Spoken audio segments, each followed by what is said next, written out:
துக்கப்படுத்துகிற காரியம் நம்ம வாழ்க்கையில இருக்கத்தானே செய்யுது.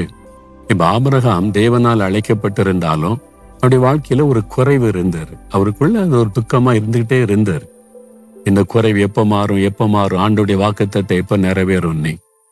ஆனா அதே துக்கத்துக்குள்ளேயே ஆண்டவர் வைத்து விடவில்லை. 25 வருஷம் காத்திருந்தார். அதற்கு ஒரு முடிவை உண்டாக்குகிறார்.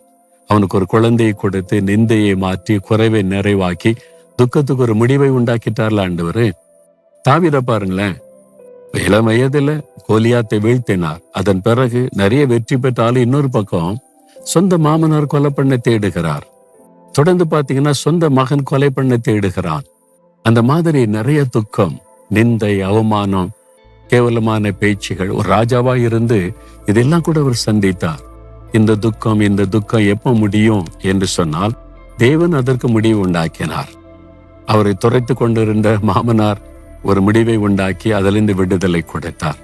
அப்போ நம்முடைய வாழ்க்கையில சில பிரச்சனை துரத்திக்கிட்டே வருது, துக்கமாவே இருக்குது அப்படின்னா என்றென்றைக்குமே அது வரப்போவது இல்லை.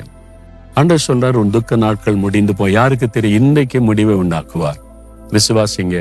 நம்முடைய துக்கத்தை ஒரு முடிவை உண்டாக்கி சந்தோஷமாய் மாற்றத்தான் இயேசு சிலுவையில நம்முடைய துக்கங்களை கூட சுமந்தார் என்று ஏசாயா 53:4 வாசிக்கிறோம்.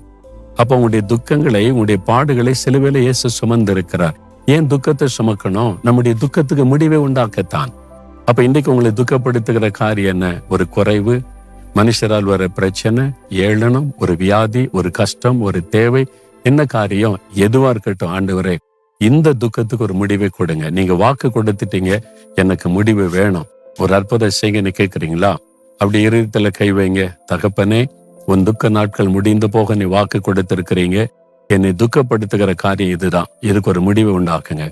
ரொம்ப நாளா வருஷக்கணக்கா இது துக்கப்படுத்திக்கிட்டே இருக்குது. இதுல ஒரு அற்புதம் செய்து துக்கத்துக்கு முடிவை உண்டாக்குங்க. நான் விசுவாசிக்கிறேன், அற்புதத்தை எதிர்பார்க்கிறேன். இயேசுவின் நாமத்தில் ஆமென்.